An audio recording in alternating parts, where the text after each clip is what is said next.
دێ چارەنویسێ ملەتی هەویتەت مەترسیێدا و پاشە ڕۆژا ملەتێ مە دێ گەلێک یا مەترسی بیت.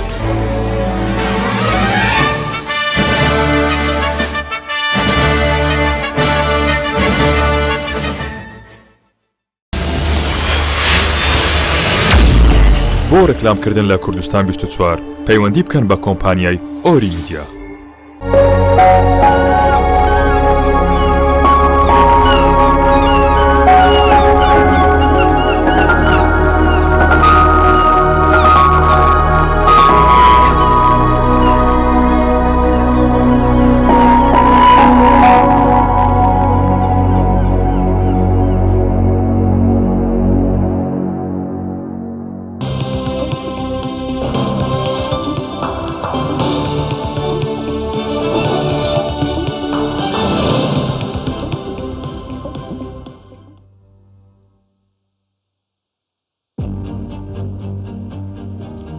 بەڕێزان سڵاوتان لێبێ خۆشحاڵین کە لە ئەڵقەیەکی نوێی ڕۆژمێری هەڵبژاردن لە ستۆدیۆکانمان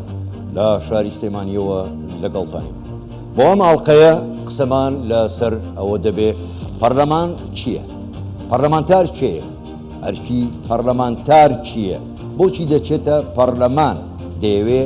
چی بکات؟ ئەمانە کۆمەڵێ بابەتن ئێمە قسەی لەبارەوە دەکەین و دێنە سەر ئەو قسانش کە تا ئێستا کاندیدەکان کە بەداخەوە هیچێکیان باس لە ئەجێندای خۆی ناکە، لە بەرنامەی خۆی ناکە. پێمان ناڵێ کە چووە پەرلەمان دەیەوێت چی بکات، چ جۆرە یاسایەک دەرچێت. ئەمانە وکوتم کۆمەڵێک بابەتن ئێمە لەگەڵ میوانەکەمان شڕۆڤەی زیاتری دەکەین، گفتوگۆشی زیاتر لەبارەوە دەکەین. میوانەکەمان زۆر بەڕێز خاتو تانیا تاهر یاساناس کە ڕاستەخۆ لە ستۆدیۆ لەلامان میوانە خاتون زۆر بەخێربی گەلێک سوپاس بۆ بەرداریکردنیشتان لەگەڵمان سوپاس بۆیەوە. بەڵام پێشەوەی بینە سەر گفتوگۆکانمانەوە قسە و پرسەکانمان هاوکارانمان لێدوانی هاوڵاتیانیان بۆ ئامادە کردوین سەبارەت بەم بانگەشەی هەڵبژاردنە و هەروەها قسەی کاندیدەکان. با پێکەوە بینەری بین لەگەڵ بینەران دواتر گفتوگۆکانمان دەست پێ دەکەین. فەرموو. کەسانی کە ئەچنە پەرلەمان خەڵکی بەتوانا بن، خەڵکی بە ئەزمون بن، هەر یەکە لە بوارەکەی خۆیان ئەزمونێکی هەبێ. ئێمە لە ڕابردووە زۆر ئەندام پەرلەمانمان هەبووە وەکو پێویست نەبووە، یعنی ئەندام پەرلەمان هەبووە لەوە چێ بە هەموو دەورەکەی خۆی کە لەو خولا بەشدار بۆ 4 جار قسەی نەکرد بێ، یا بەرنامەیەکی پێ نەبوو بێ. ڕاستە لەوە چێکابرا لە ڕووی کۆمەڵایەتی وە کەسێک بێت توانایەکی هەبێ، بەڵام وا پێویستە بە تایبەتی بۆ هەرێمی کوردستان بۆ قۆناغی ئایندەی ئێمە ئەو ئەندام پەرلەمانانەی کە ئەچنە ئەوێ پسپۆر بن، لێزان بن، شارەزاییان هەبێ، بڕوانامەی باشیان هەبێ. زۆربیان بەس ئەبنە هۆی گەرە شوێنی شوێنەکە، پاشانی ئەبنە هۆی تێکدانی شوێنەکە. ئێمە ئەبێ بزانین کاتێک کە هەڵ ئەسین بە داواکردنی حەقێکی خەڵک، تۆ ئەبێ وەها داوا بکەیت کە هیچ لایەنێکی تر نەخەیت، نەبیتە هۆی ئەوەی کە کەسێکی تر ببێتە تەسحی دەستی داواکردنەکانی تۆ ئەبێ وا بکەیت کە پەرلەمانتارێکی تر لەگەڵت پشتگیرت بێ. ئەوانی کە دەچنە پەرلەمان ئێمە لە ئێستاوە هەندێک خاڵمان هەیە لەسەر ئەو حیزبانەی کە ئەمڕۆ بانگەشەی هەڵبژاردن نەکەن، بانگەشەیان کردووە بە شەڕ و بڕوخێ و تێکدان و ئاژاوە و جا باشە ئەگەر تۆ لە ئێستاوە هەڵبژاردن بە شەڕ دەست پێ بکەی ئەبێ کۆتاییەکەی ناو پەرلەمان بەڕێکەی. یعنی بەڕاستی من سرنجم داوە لە ڕای ئەو حیزبانە کە هەر یەکە بۆ خۆی ئەمڕۆ بەرنامەیەکی هەیە، ئەبێ ئەو کەسەی کە بەرنامەی هەیە بۆ پڕوپاگەندە ئەبێ بەرنمەیەک بێ بنیاد بێ، نەک ڕوخێ نەربێ. ئەم کۆمەڵە خەڵکی کە لەوێ وەکو دەسەڵاتی تەشریعی دەست بەکارە بن کەسانێک بن بە دەرەجە یەکەم پسپۆڕێتیان هەبێت لە بواری یاسایە، چونکە یاساکان پێویستەکات کە باگراوەندێکی معرفی فراوانیان هەبێت لە چ لە یاساکان و لە هەموو ئەو یاسانی کە پێشتر دەرچووە. شارەزایەکی زۆر باشیان هەبێت لە دەستورە، چونکە هەر یاسایەکە دەرەچێ ئەبێ مطابق بێ لەگەڵ دەستورە. و هەروەها باگراوندێکی سەقافی باشیان هەبێ، قوڵیان هەبێ لە هەموو بوارەکانی ترا، چونکە زۆر جار یاسا دەرەچێت تەنها ئەگەر لە ڕوانگەی دەرچوونی ضرورەتی ئەو یاسایە و سەیری بکەین لە بەرامبەرە جۆرە لە تەعارض دروستەکە لەگەڵ بابەتێکی ترا. بۆیە پێویستەکات کە معریفەیەکی قوڵ هەبێ و پێم وایە بە دەرەجەی یەکەم پێویستە کۆمەڵێک لەو کەسانی کە لە ناو دەسەڵاتی یاسادانان پسپۆڕێتی وردیان لە یاسابێ جگەلەوە دەکرێت پسپۆڕێتی لە بوارەکانی تریشە بێت چونکە هەر بوارە و وردەکاریەکانی ئەو کەسانە لی شارەزان کە مختصن بەو بوارە. زۆر باشە دەست خۆش بۆ هاوکارانمان دەگەڕێنەوە سەر بابەتەکەمان لە دنیای دموکراسی پارلەمان هەیە لە وڵاتانی ئەوروپی ئەمریکا ئەم پەرلەمانە بۆ چییە کە دامەزراوە بۆ ئەوەیە کە نوێنەرایەتی خەڵک بکە هەموو کەس ناتوانێت بچێتە پەرلەمان بۆیە هەر بۆ چەند هەزار کەسێک نوێنەرێک دەچێت تا ببێتە دەنگی خەڵک خواستەکانی خەڵک پێداویستیەکانی خەڵک یاساکانی خەڵک لە پەرلەمانەوە جێبەجێ بکرێت دەگەڕێنەوە لای میوانەکەمان و قسەی زیاتر و گفتوگۆی زیاترێ لەگەڵا دەکەین دووبارە سڵاوتان لێبێ خاتونتانیا زۆر باشە من دەمێن بە پرسیارێکی گشتی دەست پێ بکەین تا بینەرانیش بزانن پەرلەمان چییە بۆچی و ئەرشی پەرلەمانتار چییە؟ من بەر لەوەی وەڵامی پرسیارەکەت بمەوە بە سەرنجێکی جددی لەسەر تەوەری بەرنامەکەت قساکەم ئەمە بڵێم تەوەری ئەم بەرنامەیە یەکێکە لە خەمە جددیە نیشتیمانیەکان لە ئێستاە کە ئێمە لە بەردەم هەڵبژاردننی خولی شەشەمی پەرلەمانی کوردستانی بە بارودۆخێکی سیاسی یاسایی تێدەپەڕین کە هەرێمی کوردستان لە بەردەم بۆشاییەکی یاسایی دەستوریدایە دامەزراوە شەرعی قانونیەکانی لەژێر پرسیاران لە ئێستاە و پەرلەمان بە بڕیارێکی دادگای باڵای فیدراڵی هەڵوەشێنراوەتەوە و لە ئێستاە هەموو کیانە سیاسیەکان کە بەشداری ئەکەن لە پرۆسەی هەڵبژاردننی پەرلەمانی کوردستاندا بە جۆرێک بانگەشە دەکەن بە جۆرێک لەسەر ئەم بابەتە جددی قسە ئەکەن کە خەمە و هەمە جددی و ئەساسیەکە لە بیر کراوە لە بیرمان چۆتەوە کە پەرلەمان خۆی وەزیفەی چییە جۆری بانگەشەکە بۆتە جۆرێک لە ململانی سیاسی ئەوەندەی ململانەیەکی خزمەتگوزاریە و لە ڕێگەی پەرلەمانی کوردستانەوە بۆ وەڵامی پرسیارەکەی بەڕێزیشتان کە پەرلەمان خۆی چییە دیارە لە هەر دەوڵەتێکی پێشکەوتووە کە ئێمە قسە لەسەر دامەزراوە دەستوریەکان بکەین ناکرێت قسە لەسەر پەرلەمان نەکرێت پەرلەمان بۆ خۆی یەکێکە لەو دامەزراوە دەستوریانەی کە لە تۆپی دەسەڵاتایە کە بەپێی دابشکردنی سیستەمی ئەو بنەما گشتی پێشکەوتوی کە هەیە مەبدەئی فەسڵی سوڵتات کە دەبێت دامەزراوەی یاسادانان ئیتر ئایا ناوی ئەنجومەنی نوێنەرانە یان پەرلەمانەکە لە کوردستانە بە پەرلەمانی کوردستان ئێمە ناوی دەبێت یەکێکە لە گرنگترین ئەو دامەزراوانەی کە دەتوانێت کۆی جومگەکانی حکومڕانی بخاتە سەر سکەی خۆی و لەوە لێ پرسینەوەی لەگەڵا بکات و سیاست و استراتیژیەتی ئەو دەوڵەتە ئەو هەرێمە ئەو کیانە سیاسی کە هەیە دای بڕێژێت بۆ 4 ساڵی ئایندا بەپێی ئەو گرێبەستە کۆمەڵایەتی کە لە نێوان دەنگدەر و پەرلەمانتاردا هەیە بۆ ئەو مدەی 4 ساڵ دیارە ئەم دەنگدانە کاتێک کە تۆ دەنگ ئەدەی تەنها دەنگت بە کاندیدێکیان بە کەسێک ناوە دەبێتە پەرلەمانتار تۆ دەنگێ بە تەواوی ئەو جومگانی حکومڕانی داوە چونکە لە پەرلەمانە ئەوانی شەرعیت وەرئەگرنەوە ئەمە وانە بینێت خەڵکی کوردستان یا ئەو دەنگدەر وای ببینە کە تەنها دەنگی داوە کەسێک دەچێتە پەرلەمان نەخێر تۆ بۆ 4 ساڵ تەنازولە لە دەسەڵاتە قانونی و کۆمەڵایەتی و یاساییەکانی خۆت کردووە وەکو هاوڵاتی و هاونیشتیمانیە کە ئەم مافە بەکارەهێنی نوێنەرێک دێنێری ئەم نوێنەرە ئەم دەسەڵاتانە شۆڕ دەکاتەوە بۆ کۆی جومگەکانی تری حکومڕانی بە دامەزراوی تەنفیزی و هەندێک جار دامەزراوە قەزایەکانش زۆر سپاس دەستە خۆش بێ بەڵام من ئەو پرسیارم بوو کە ئەو کەسەی کە خۆی کاندید دەکات هەڵدەژێرێ بە تەنها نوێنەری لایەنە سیاسیەکەی خۆی نییە دەبێتە نوێنەری خەڵک بۆیە دەبێت ڕنگدانەوەی حیزبەکەشی نەبێت لە پەرلەمان وانە دەبێت ڕنگدانەوەی خواستی خەڵک بێ خەڵک دەنگی پێداوی بۆ ئەوەی تۆ لەوێ دەنگی ئەو بی بزانی پێداویستەکانی ئەو چییە جا ئەوانی خۆیان کاندید کردووە ئێستا بەڕای ئێوە لەم بانگەشەیە کە دەیبینن بوونەتە ئەو نوێنەرە یا دەبنە ئەو نوێنەرە کە دەنگی خەڵک بێ یان نەوەڵە هەر لە ئێستاوە دیارە دەنگی حیزبەکەی خۆیەتی و ئیتر نامێ قسەی تر بەم چۆنە من بەداخەوە ئەوەندەی چاودێری دۆخەکەکەم کەم تا زۆر بە زۆرینەی زۆری لایەنە سیاسیەکان یا با بڵێن ئەو قەوارە سیاسیانەی کە بەشداری ئەکەن لە پرۆسی هەڵبژاردننی پەرلەمانی کوردستانە مەرجینە لایەنی سیاسی بن ڕەنگە کیانێکی سیاسی بێ لە ئێستا بەشداری بکالەوەیە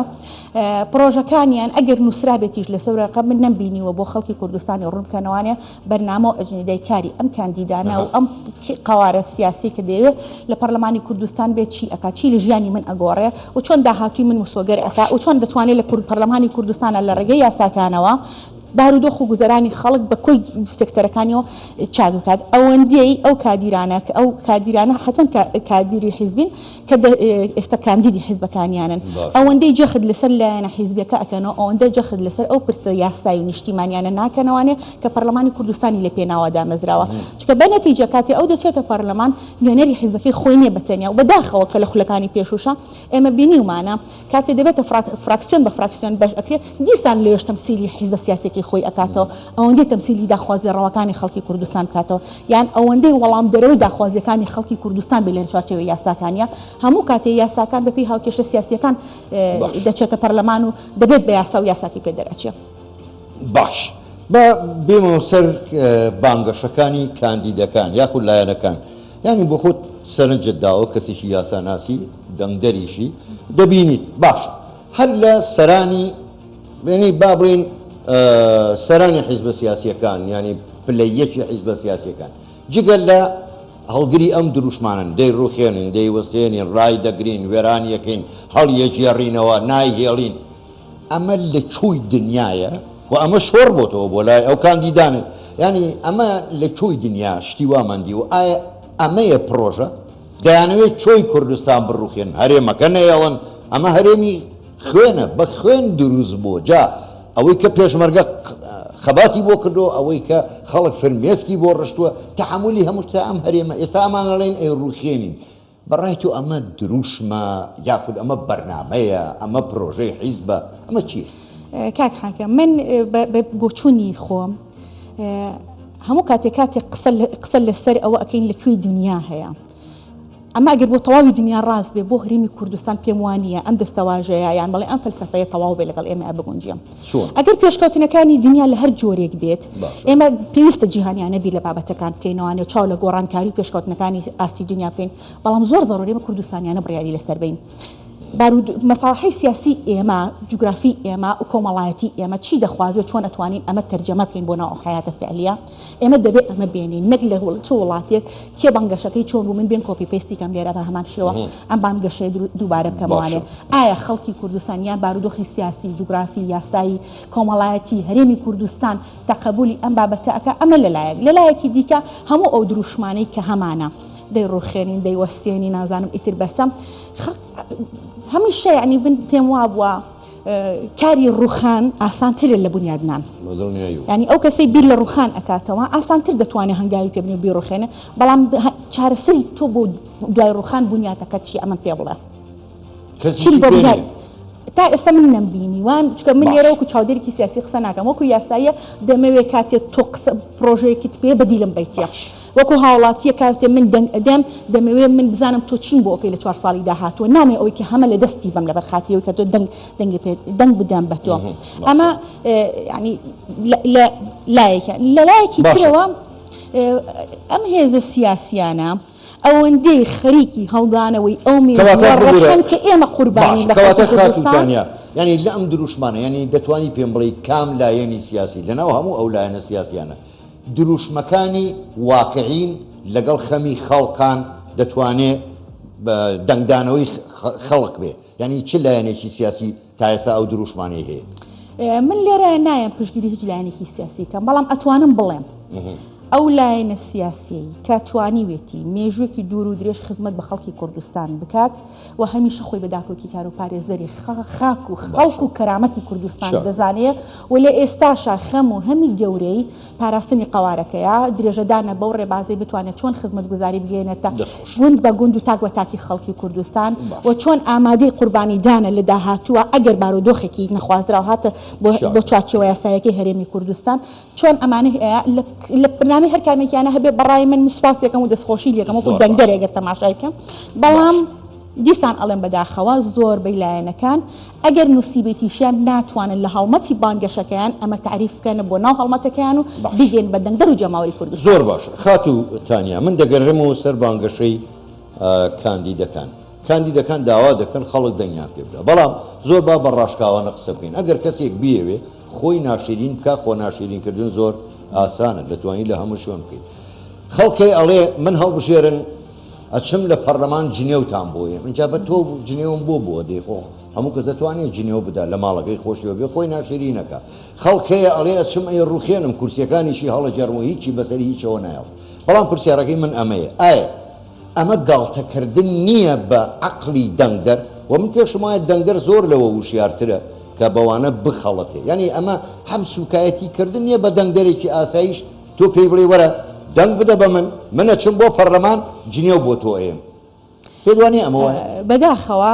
ئەو بارودۆخەی کە دەیبینین بۆچی کاندید لەسەر ئەم بنەمایە کارەکات ئەمە دەبێت پرسیاری ئەو بکەین بۆچی کاندیدێک ئەمە ئەکاتە بنەمای بانگەشەکردنی خۆی لە هەڵمەتی هەڵبژاردنەکان بۆ کەی بۆ خولی شەشەمی پەرلەمانی کوردستان لە دوای 33 ساڵ لە دروستبوونی دامەزراوەیەکی وەکو پەرلەمانی کوردستان کە بە بارودۆخێکی ناهەموار بەخوێن ئەو پەرلەمانە دروست بووە ئەمڕۆ لە هەمان پەرلەمانەوە ئێمە دەمانەوێت بین جنێو بە یەکتری بدەین دەبێت پرسیارە جدیەکە لێرە بە دەرەجەی یەکەم لە هەردوو هێزی دەسەڵاتدار بکرێ بۆ گەشتون بەم دۆخە ئەمە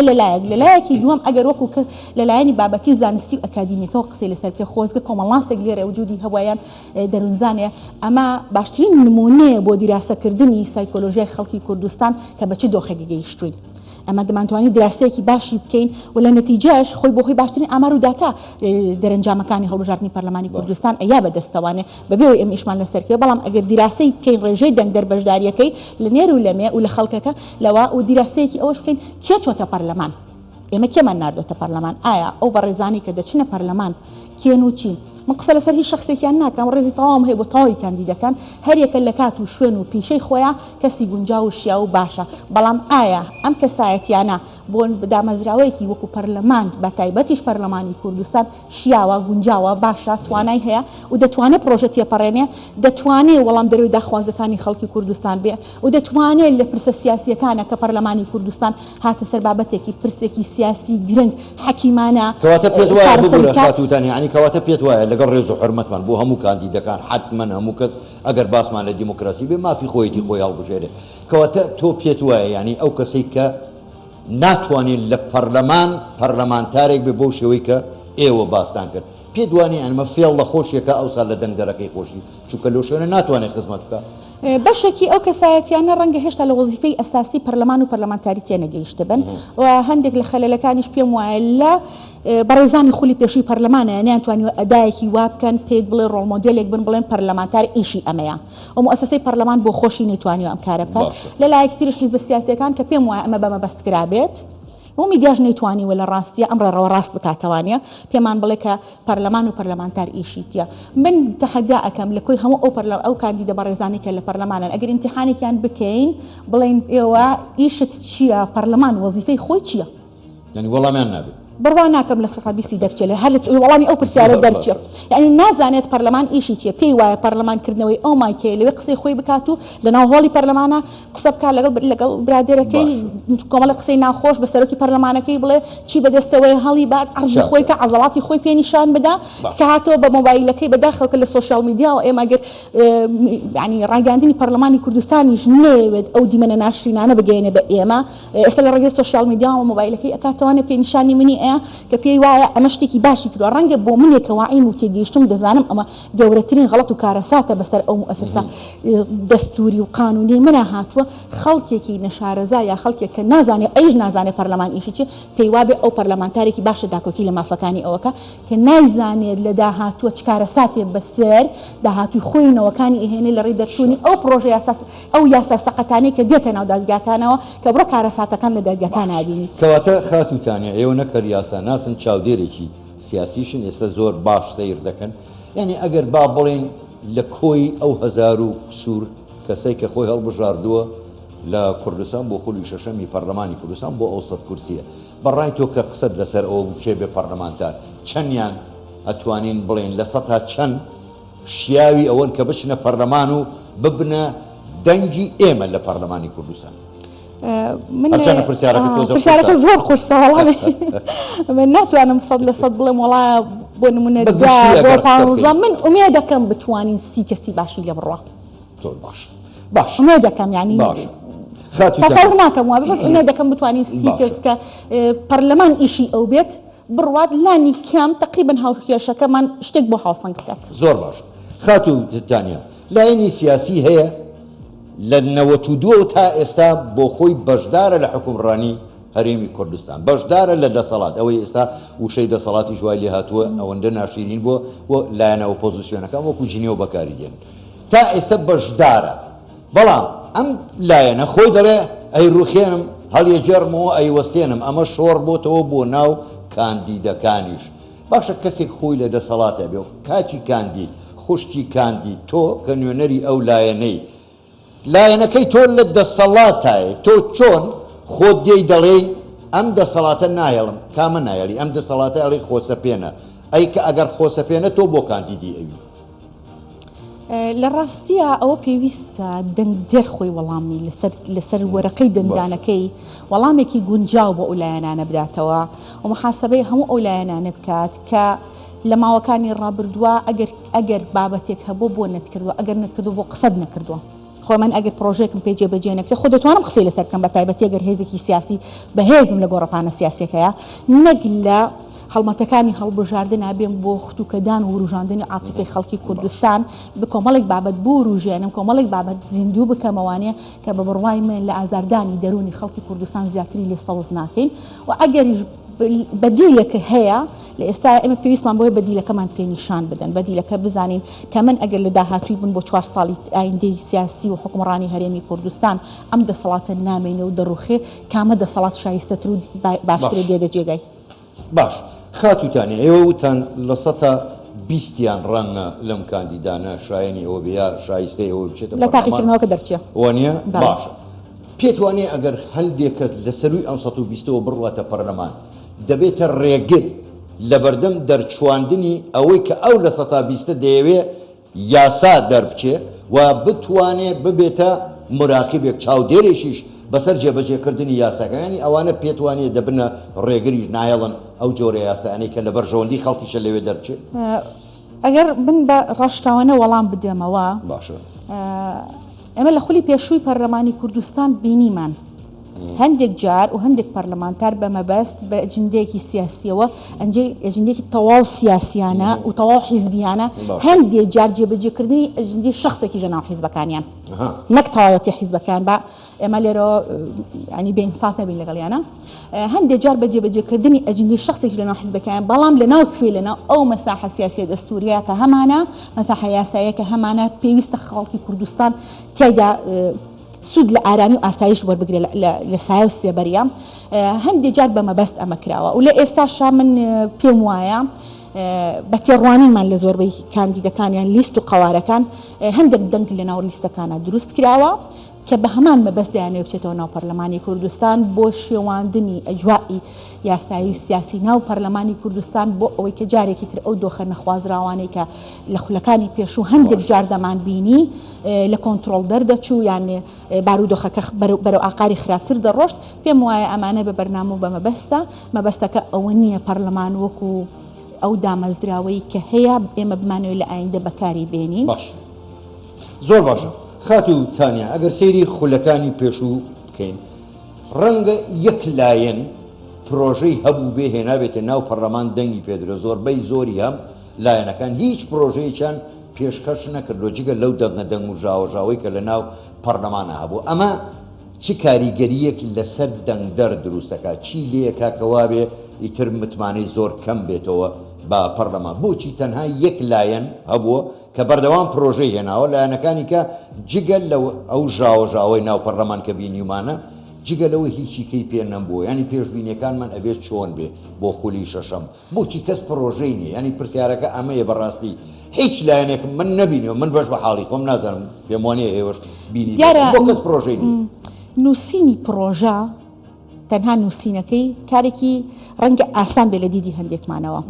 بەڵام پرۆژە نووسین بەرپرسیارەتیە بەرپرسیارەتی بە ئینسانی گەورە و کەسایەتی کەسی گەورە و هێزی گەورە جێبەجێ ئەکرێ و هەڵیش دەگیرە کاتێک من بمەوێت بەرپرسیارەتی بگرمە ئەستۆی خۆم پرۆژەش ئامادەکەم بۆ پەرلەمانی کوردستان چونکە من گەورەتر بیرەکەمەوانەیە لەو جۆرە بیرکردنەوانەی کە تەنها پەرلەمانی کوردستان ئەوەندە ببینم کە